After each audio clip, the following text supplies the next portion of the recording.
And it's a lot about how you say it. Like as a physician, what you say to the patient on the first post-op day. That was my father's saying.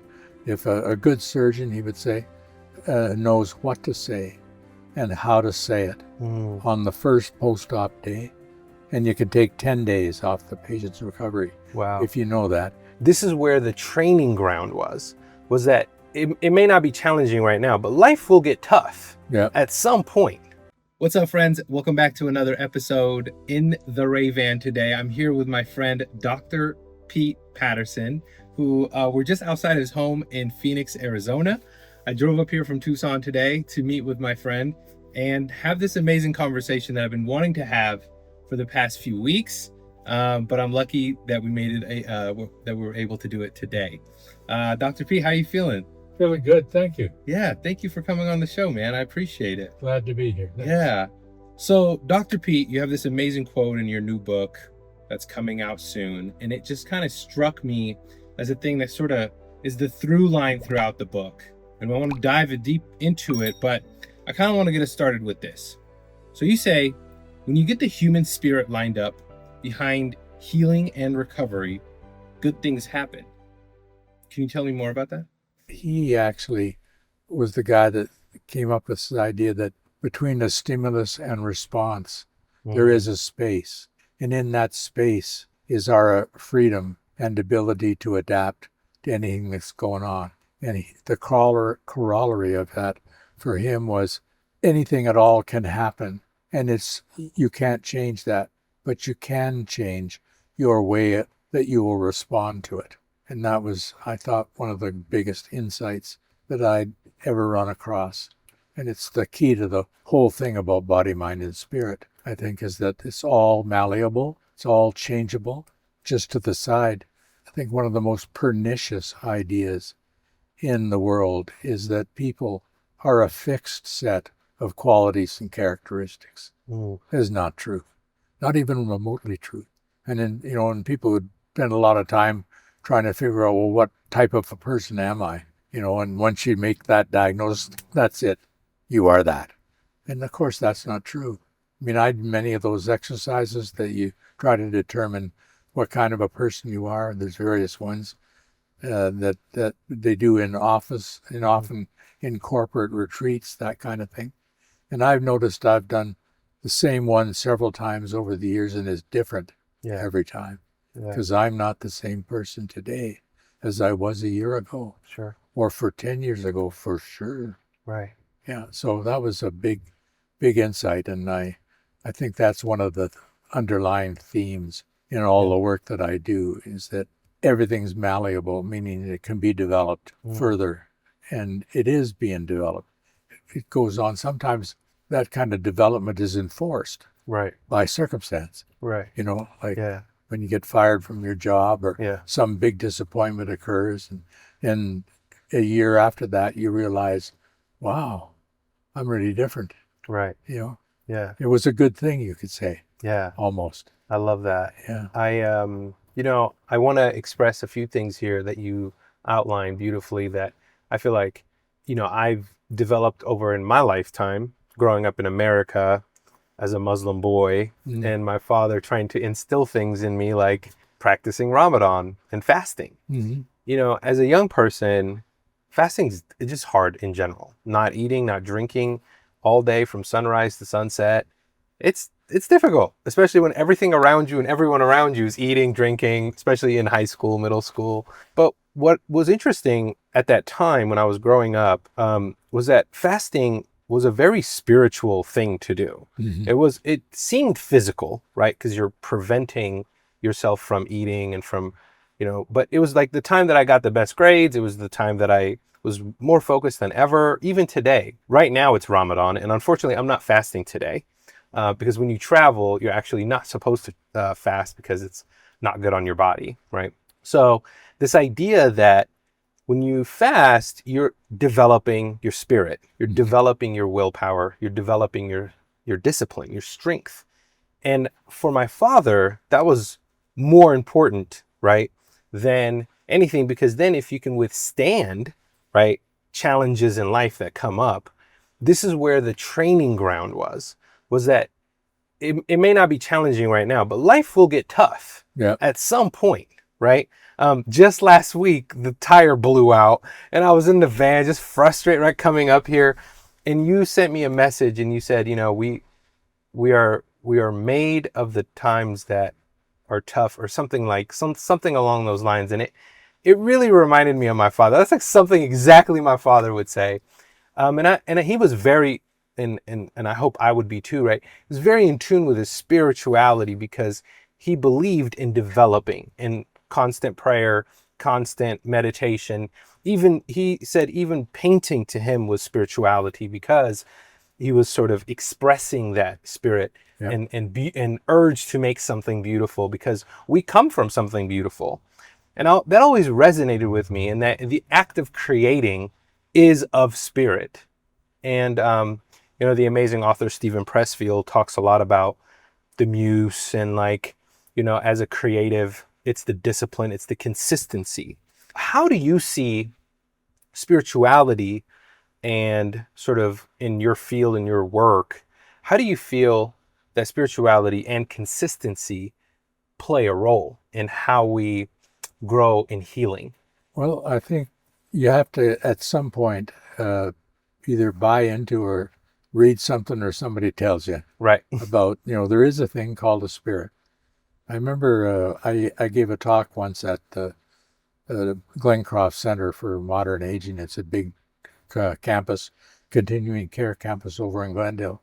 And I was talking to the people in the skilled nursing facility, and the difference between them and who I used to talk to in the other more independent people was in front of me. They were all in wheelchairs, and at the end of we were just bringing this idea of whole life, body, mind, spirit to that group of people. And after the talk, I was walking out when I heard this guy behind me say, "Wait up, Doc." And it was one of the participants in a power wheelchair. I mean, they all had, the really good ones, they had a power wheelchair that they operated with their hand or thumb. Mhm. And he wheeled up behind me and he said, Doc, I don't believe in God. Can I still have a spiritual life? And I said, oh, yes. See, and I gave him we all come from the factory with the body, mind, and the spirit. And you don't have to believe in God to have the spirit working. And, although that's part of the issue in the world, is people collapse spirituality and religion together as if they were the same thing. Right. And if people have something about organized religion, like I do, Right. then they can say, oh, I'm not interested in spirituality. Sure. And that's a big mistake. Sure. So I had that long, almost 10 minutes of conversation Sure. with this guy, and he really got it. He said that was a relief to him to know, because his mind was working. He was in contemplation Right. a lot, Right. which is one of the things that you do when you're developing your spirituality. So you spend a lot of time, half the time in contemplation and half the time in action. Right. That's Right. the way I would say it. The deep introspection. Yeah. That's right. That's right. I love that. So tell me a little bit about, because you go into this in your new book as well, the power of words, and how the power of words and the words that we choose and the words that we say out loud or internal, and how they, evoke the realities that we then inhabit in a way. Can you tell us a little bit more about that? Dive deep into the idea of, what do you mean by, how do we choose our words? What better words can we say when we're in that phase of being ill, being sick, maybe not even being sick, but just in a way that moves us through the healing process, whether it's mental or physical. Again, this is words. This is not antibiotics, right? It's not pills I'm taking to supplement something, but it's how I see the conversation that happens in my mind, right? If someone, I know my mother has gone through this quite a bit. I feel like sometimes she falls ill because she constantly says she's ill, right? And it took a lot of time to help her talk out of that. Yeah. Right. So can you brush on that a little bit? Yeah, well, there's a couple. There's a big areas. There's a couple of things. Are at the beginning, I was telling the story of how in healing and recovery, if you get the human spirit lined up behind that, and it's a lot about how you say it. Like as a physician, what you say to the patient on the first post-op day. That was my father's saying.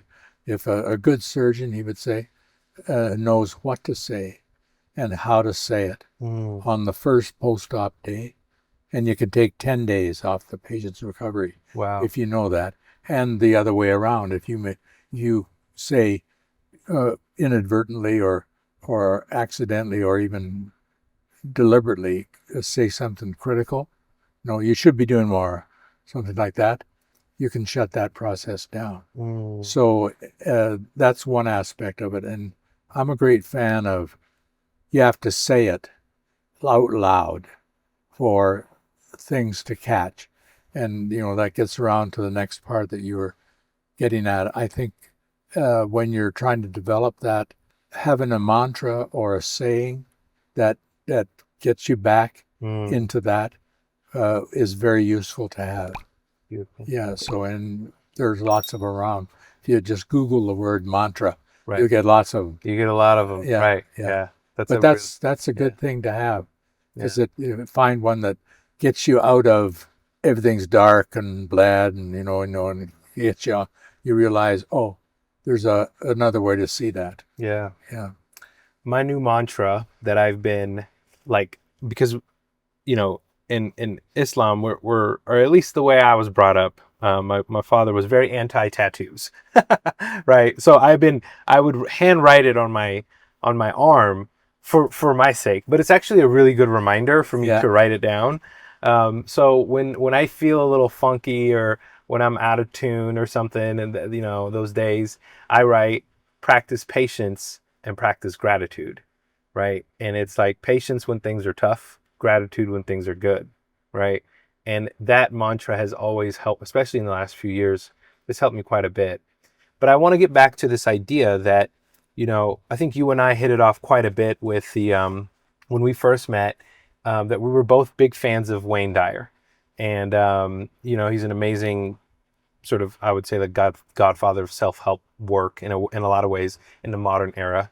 But what really resonated with me was this idea that in order, when he said you have to, a lot of people say you have to see it to believe it. hmm But he kind of flipped it on its head. It really resonated with me. It was like you have to believe it to see it. Can you share a little bit about that? yeah. Well, that's the essence of that saying that I have. When you change the way you look at things, the things you look at change, Yeah. and that's exactly what he was pointing to. Right. There is Yeah. that you have to believe it. Uh, that's one way of saying it. Right. But I find if you say it and change the way you look at things, see things differently, then they look up different as well. Right. Yeah. Yeah. It's a beautiful saying. And when you actually start to practice, like, I got to believe this to happen. I want this to happen. I need it to happen. And all those kinds of things are great. But if you believe that it's already done, like I've had this conversation in my mind quite a few times in the past couple of months, right? Especially as we started talking again and doing the podcast, doing the work together. I started imagining this conversation in the van. Mm. And I believed that it was going to happen. And though it's taken several tries at this point to get up here and do it, now it's here, which is, yeah, I think I believe in that a lot more, especially because the reality starts to reflect that belief back at me. Yeah. I think that's really powerful. So, in the phase of recovery, let's say I'm in a surgery. What's something that a physician would say? I mean, back to kind of just this wording for a few seconds. What's something that a physician would say to me that would make me feel I can heal a little bit better? I can heal faster. What's something that you would say? Well, the first thing to say is you're doing very well. Mm, You're doing well. You're doing better than most, wow. people. Yeah. So keep it up. You Yeah. know, and you'll be out of hospital in no time. Right. So yeah, start there. Like Yeah. they are really doing well. And that already just, Yeah, yeah, yeah, that's beautiful. I feel like you can apply that to everything, yes. right? Well, In especially life, in somebody lying on the relationships. bed with a big wound Oh, yeah. that's recently Yeah. sutured, and they're That's right. not feeling like the number one feeling, Right. and just say to them how well they're doing, Yeah. and that they're getting better faster than most people do. So, you must have something Right. going on in there, whatever it is. It's good. Then if they're ready, you have a conversation about spirit, Mm, about the human spirit, and that's the thing to be activated, yeah. and I've never actually gone all the way and given somebody a mantra Sure. to do for Sure. their post-op, but They can figure it out. it would be a good thing, and they can do a better one for themselves. Yeah. Anyway, I love that. So your book also discusses this idea of intentionality. Can you elaborate on that? well, it's the opposite of the leaf in the stream, and you're going just the way the stream goes. See, intentionality means everybody's got to row, and hopefully row in the same direction. And that's all about intentionality. You hold up. I used to say to people, I'm holding high intentionality for your healing and recovery. I Mm, would often send that as a message. I hold a strong intention for your healing and recovery. And so that's really what intentionality is all about. mm, And just having people intend to have it all work out in the yeah. best way. Yeah. All right. So bring it back for me a little bit. You cover quite a bit because it's mind, body, and spirit, though the spirit is sort of the invisible energy, if you will. I don't know what else to kind of how to capture it really, other than that it's this invisible energy in which maybe you inhabit as a human being, or rather it inhabits you. What are the components that you feel like will not only develop your spirituality, but what are the components that you think will enhance it to a degree that, you know, you're not constantly in this mode of tension between being spiritual or being active physically and emotionally and all these things? How do you then, you know, like for people who are out there that are struggling with mental health, right? We talked about this quite a bit. How do you believe something like practicing some sort of spiritual practice will help in the long run? Because it's a long journey. Yes. And just while you were saying that, I said, oh, I better bring that up. A lot of times when we do this kind of work, people get the idea, well, if I can do this well enough, I'll be cured. Mm. There will be no suffering. And of course, that is really wrong. The Buddhists have a really good way of looking at this. They say all life is suffering. And once you get that, or whatever version of it that you can, then you realize that you're going to have to be bringing yourself back all the time, like frequently. And the thing to get good at is recognizing when you're in that state. I call it when the alarm is ringing, that you get to hear the alarm, and do something with your mantra or whatever that gets you back into a positive mindset. you know but the whole big picture really is, I always try to have people start with their body and physical training, and then there's a bunch of mind training exercises that you can do basically, and understand the design of a human mind. And there's two parts to the human mind, you could say.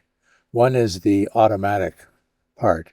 It's like a radio that's always on. The Or radio again. yeah, yeah, and it's not. Those thoughts are not you. They're not yours. They're automatic.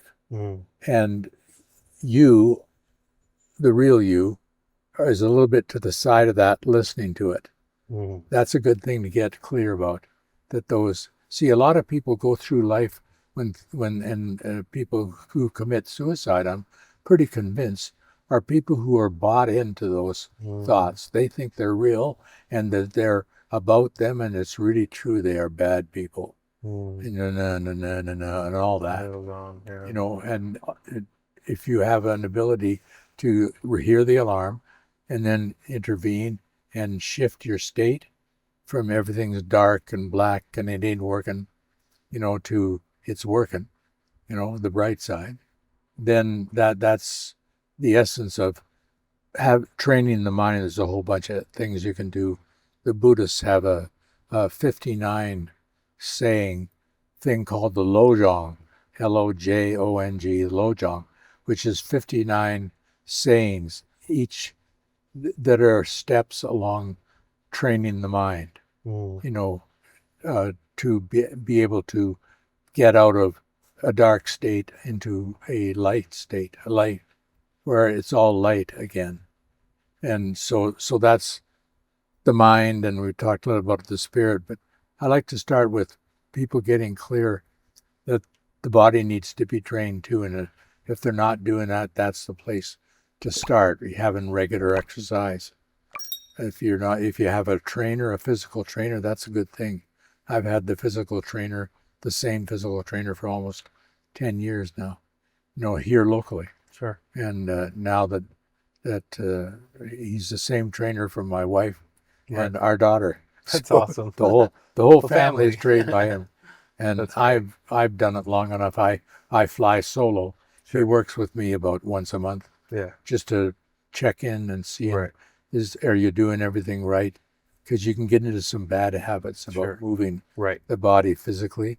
And so he checks up on me, and the girls go twice a week, Right. you know, and so it's very important to have a routine physical discipline, and from there work on. We realize that the mind has these two components: the component which we are working with now, which is the part that listens and thinks about things and Right. comes to new insights. And then there's the automatic mind, Yeah. which is there all the time. Yeah. And it's just to really get clear that the automatic mind is not you. It's not you. You know, it's just like a radio, Right. you know, and just say, oh, that's interesting. Thank you for sharing, Yeah. you know, and not Yeah. like buy into it like it's the truth about you or about anything, you know, and then from there you can get into the, you know, things that develop human spirit. And it's the thing about the whole thing. It's a lifelong thing, you know, and it's you evolve that ability Right. rather than like learn it, now you got it, and everything's going to be okay. Yeah. You know, this reminds me of such a interesting conversation I've had with several people, more notably, like really a conversation I have with myself, which is, especially as a young person, and when I was younger and really like trying business and going through school, and you know, a lot of us get hit with this "what's your purpose" sort of ideology, and I feel like purpose is kind of intertwined with this idea of spirit. Yeah. I could be very wrong, I don't know, but I always felt that at first it was spirit, it was purpose to make money, to get a job, to go through school, to please your parents, you know. But then as I slowly started shifting from that, I realized that my purpose was sort of like a compass leading me to these oases, if you will. I don't know if I'm saying that right. Yep. In this world and every oasis is teaching me something that I can then carry into the next one. That is kind of like levels in a game, right? Then what I realized even deeper was that the purpose was not only leading me to these different things and skills and people and, you know, opportunities, if you will. The purpose was also me. Mm-hmm. That you gave a really beautiful example. It was like the flower opens up. At first it's all scrunched up, and then, you know, the sun hits it and the water and the wind and the bees come in, you know, like there's so many elements to make this thing come to life. And I realized that like, that's essentially what maybe purpose is that it's the becoming. Yeah. Right. You're still becoming. That when you're an infant, you know, in your mother's womb, that you're sort of becoming and unfolding and growing. And then when you come into this world, the same thing keeps happening, that you're just unfolding in a different way, right? And that you're learning and you're being challenged and you're growing. And I find that very interesting because instead of purpose being external, it's a very internal process. Yep. But yes, physically we grow, our hair turns gray or these things, right? Respectfully. But internally, we're also growing as well, maturing and seeing the world differently, seeing ourselves differently in that world. How do you see purpose play out in your life, intertwined with spirituality? Was there a time in your life that you were maybe midlife that something deeply resonated with you and you felt like you were perhaps just on purpose, like living out your purpose? Yes. One thing I want to say about that is my purpose has changed, evolved actually over the years. It's not like you stop doing something and then start doing something else. It's more like what you do unfolds a little more, so there's that aspect of changing and evolving. And I kind of lost my train of thought there. So your question was, when did you find your purpose? Yeah. Or Yeah. I guess maybe not find it, but just realize that something bigger at play was here. Oh yeah, I would say 10 or 20 years ago, I started to see that, there's something big here at play. I mean, for a long time, I was angry about religion. I was angry about it because I saw a lot of what goes on in the name of organized religion. Sure. And I'd say things like more people have been killed by religion than have been saved by it. Right. And that would Sadly. sadly, Yeah. That's true. And the thing I realize now is I don't bother trying to find my purpose by myself. I have a mentor, a spiritual mentor. She wrote the foreword to the book, Dr. Gail. And I talk to her regularly, and for sure, once a year we do an exercise where we look at the past year, what got done, what didn't get done, and what got stopped because it was never going to work out, and then rethink the purpose, if you like, or the theme. I like the theme better. I like the theme that runs through things. Yeah. 10 different things. There's a common theme. We get that usually for the whole year, got a theme for the year. And then I work out of that. And there's new things that come out of that every time. Beautiful.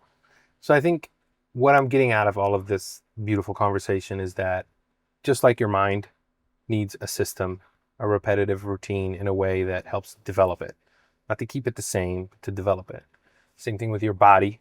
You need a system, a process to help it develop, feel nourished, whether it's eating right, going to the gym, getting a trainer. And then your spirit also needs the same thing. It needs a system, a routine, something that can keep it evolving, growing, healthy. And it's attached to something that's not, maybe perhaps non-physical, right? But just sitting with oneself, introspecting, whether it's reading, whether it's meeting with your mentor, whether it's prayer rugs or going to the mosque or whatever that thing is for you. Like for me, I've leaned into my prayer, and that has helped me align even more with who I am as a human being. It kind of it humbles everything down, grounds me, and it makes me just feel connected to something so much bigger than myself. Yeah. It's kind of like zooming out of Earth, right? If you zoom out far enough, it's a speck of dust. And then all of a sudden your problems and your worries and your stress just seem a little bit more manageable. Yeah. Right? Yep. Is that how you feel? Yeah, that's very good. The how to get perspective on, that's an interesting thing. I'll have to think about that one.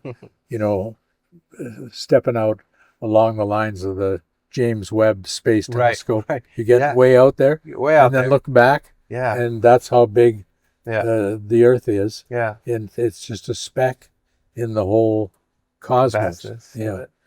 And it kind of humbles you, right? I mean, at least to me it does. And I think that's a cool thing about the Spirit, is that the Spirit helps us because it's this formless, if you will, entity that's a part of us, perhaps. It can extract it can do that. It can move around us to show us that, like, hey, you are a component of this bigger system, that your purpose matters just as much as it does to Dr. Pete, and Dr. Pete's purpose matters to this patient that he's trying to support, and that patient's, and it's like, it's really fascinating that when we step out, you realize there's perhaps one giant spirit, and within it, all of our spirits.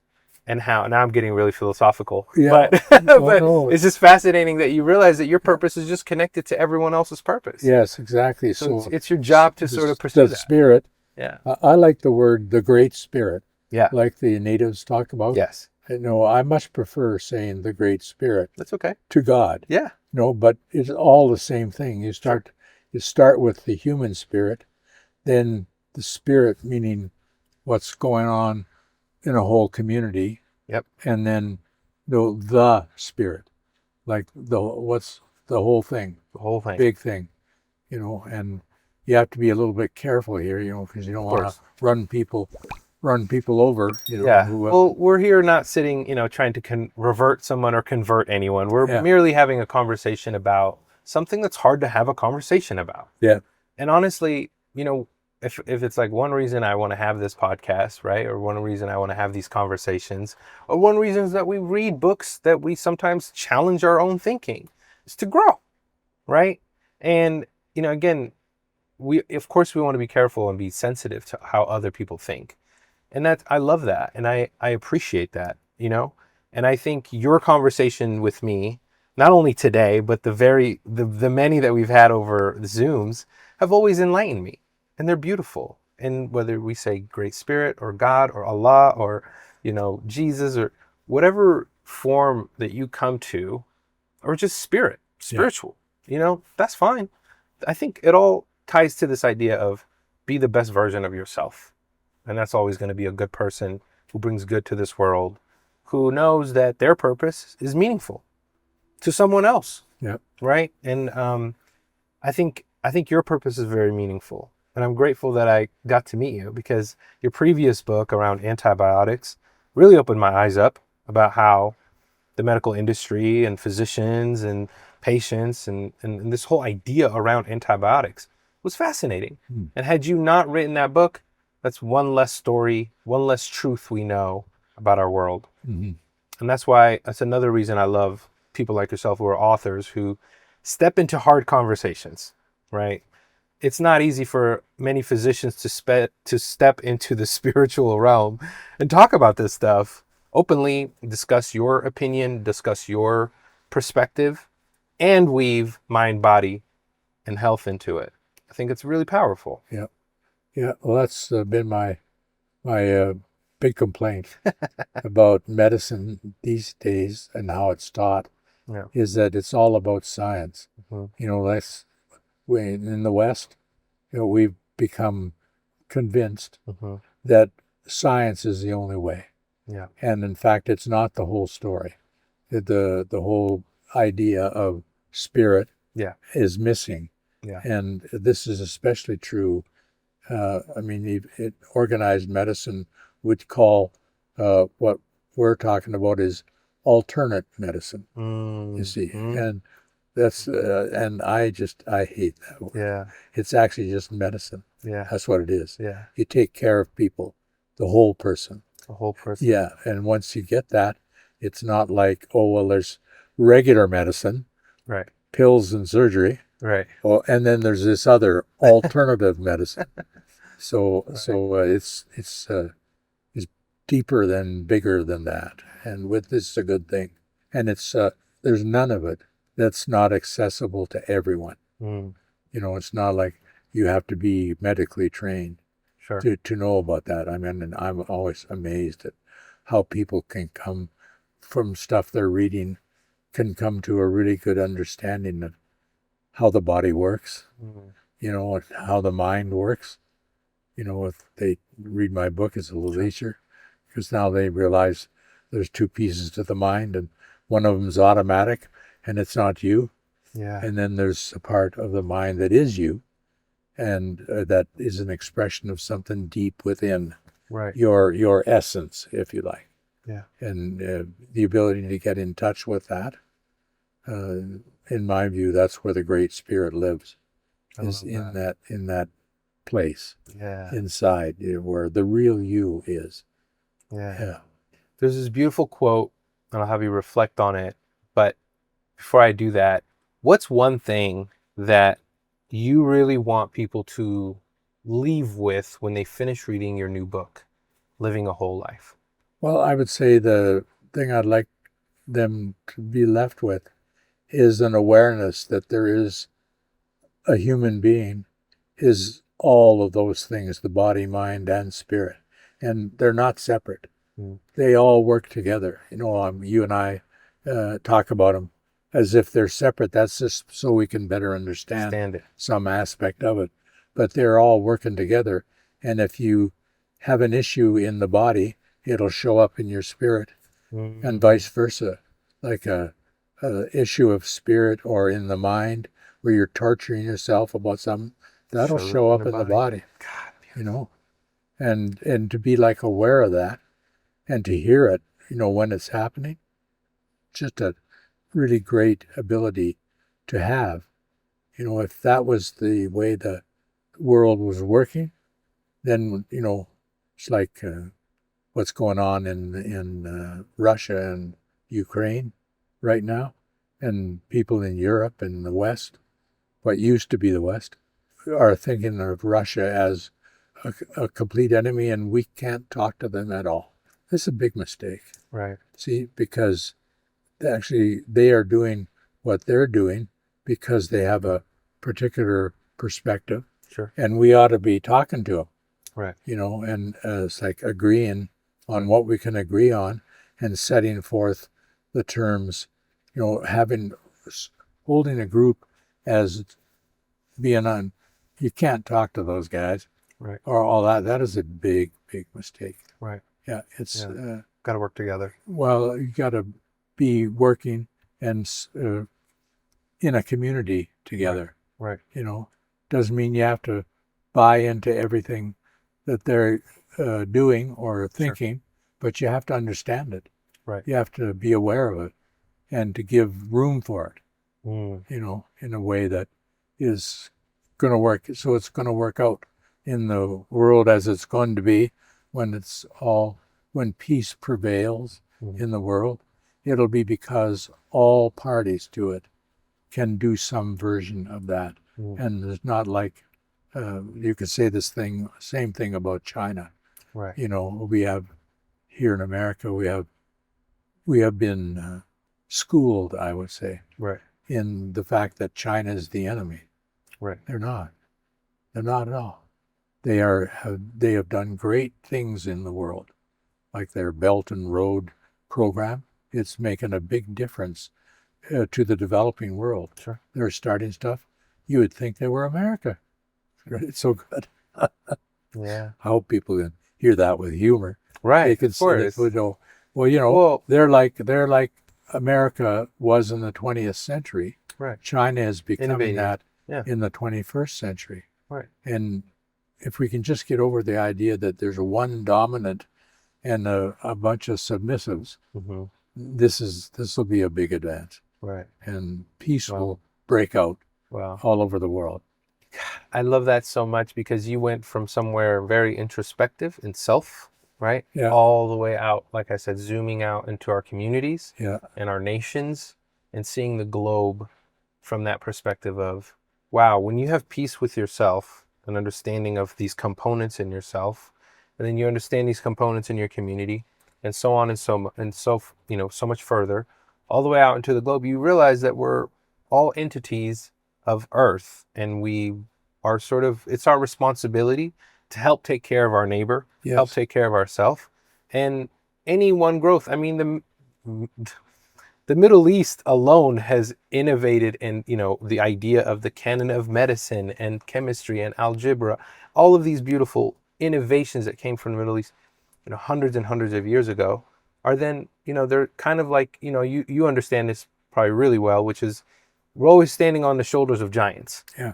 We're always trying to innovate and get better. And I think as communities, it's okay for us to do that as long as we work together and figure out ways to, respect one another and respect ourselves first and foremost. I think that's the most important component here. And, I think there's a beautiful quote from my culture, which is that, the greatest enemy is yourself. You have to conquer this idea that that enemies are not external.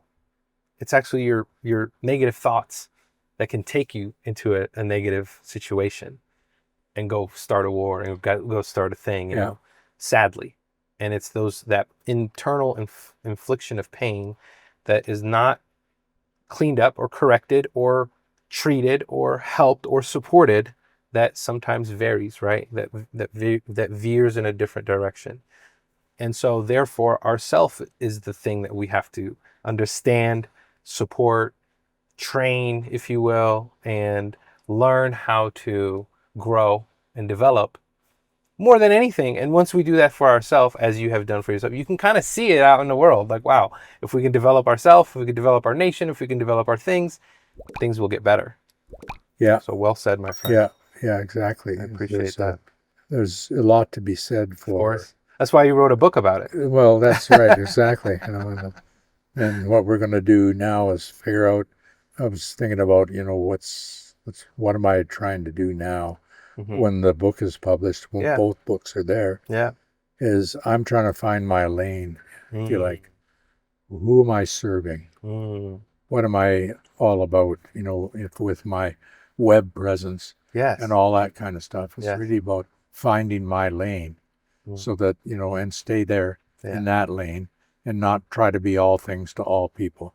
Beautiful. Or, flop around in everything. But we haven't figured what that lane is yet. Yeah. But we will. We will get that right. Yeah. Yeah.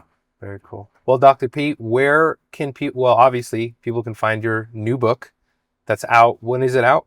April 15th. April 15th. So this episode should be out soon. So you could go to his website and pre-order it.